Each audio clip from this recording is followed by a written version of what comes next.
కొమరంభీం ఆసిఫాబాద్ జిల్లా సిర్పూర్ పోలీస్ స్టేషన్లో మీడియా సమావేశం నిర్వహించారు।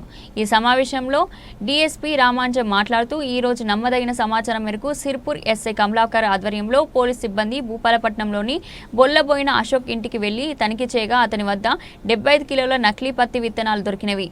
అతని విచారించగా సుమారు 20 రోజుల కిందట ఆంధ్రప్రదేశ్కు చెందిన గోరంట్ల సురేష్ అనే వ్యక్తి ఐచారా వ్యాన్ ద్వారా మహారాష్ట్రలోని ఆళ్లపల్లి గ్రామానికి నకిలీ పత్తి విత్తనాలను నిందితుడైన బొల్లబోయిన అశోక్ పైన గతంలో సిర్పూర్ టీ పోలీస్ స్టేషన్ నందు 2 కేసులు, టెజ్జూర్ పోలీస్ స్టేషన్ నందు 2 కేసులు, చింతలమనేపల్లి పోలీస్ స్టేషన్ నందు 3 కేసులు కలవు అని తెలిపారు। ఈ కార్యక్రమంలో డీఎస్పీ రామాంజం, సిఐ ముత్యం, రమేష్ మరియు తదితర పోలీస్ సిబ్బంది పాల్గొన్నారు।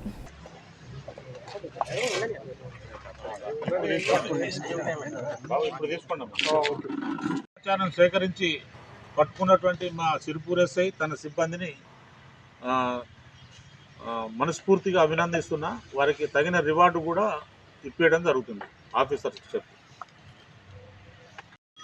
సిర్పూర్ ఎస్ఐ కమలాకర్ ఆధ్వర్యంలో తన సిబ్బంది భూపాలపట్నంలోనే బుల్లబోయిన అశోక్ ఇంటి దగ్గరకు వెళ్ళి తనిఖీ చేయగా అతని వద్ద 75 కేజీల నకిలీ పత్తి విత్తనాలు దొరికినాయి। అతనిని విచారించగా సుమారు 20 రోజుల క్రిందట ఆంధ్రప్రదేశ్కి చెందిన గోరంట్ల సురేష్ అనే వ్యక్తి ఐచర్ వ్యాన్ ద్వారా మహారాష్ట్రలోనే ఆలపల్లి గ్రామానికి నకిలీ పత్తి విత్తనాలు తీసుకొని వచ్చిన సమాచారం మేరకు అశోక్కు ఇవ్వగా అప్పుడు బొల్లబోయిన అశోక్ మరియు బెజ్జూర్ మండలంలోనే సుస్మిర్కు చెందిన తెల్లండి సురేష్ మరియు ఎడమ ప్రశాంత్ అనే ముగ్గురు కలిసి గోరంట్ల సురేష్ వద్దకు వెళ్ళి అతని నుండి 3 క్వింటాలు అంటే 20 రోజుల కిందట 3 క్వింటాల రైస్ అంటే నకిలీ పత్తి విత్తనాలను కొనుగోలు చేసి అందులో నుండి 2 క్వింటాలు సుస్మిర చెందిన సురేష్ తీసుకొని వెళ్ళాడు। మిగతా క్వింటా ఈ బొల్లబోయిన అశోక్ అతని ఇంటికి తీసుకొని వచ్చినాడు। నిన్నటి రోజున బొల్లబోయిన అశోక్ అనే వ్యక్తి భూపాలపట్నంకు చెందిన అల్సా రమేష్, బొల్లబోయిన సీను, శ్రీరామ్ సత్యనారాయణ మరియు కేశవపట్నం చెందిన గోమాస శంకర్ అనే వ్యక్తులకు 25 కిలోలు అమ్మినాడు। నిన్నటి రోజు పోలీసులు అతనిని పట్టుకొని వారిపై కేసు నమోదు చేయడం జరిగింది।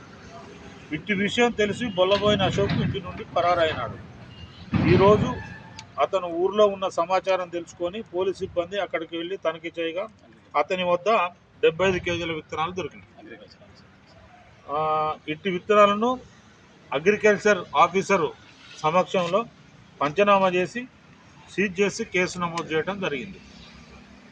నిందితుడు బొల్లబోయిన అశోక్ గతంలో సిర్పూర్ పోలీస్ స్టేషన్లో 2 కేసులు ఉన్నాయి, బెజ్జూర్ పోలీస్ స్టేషన్ నందు 2 కేసులు ఉన్నాయి, చింతలమానేపల్లి నందు 3 కేసులు ఉన్నాయి।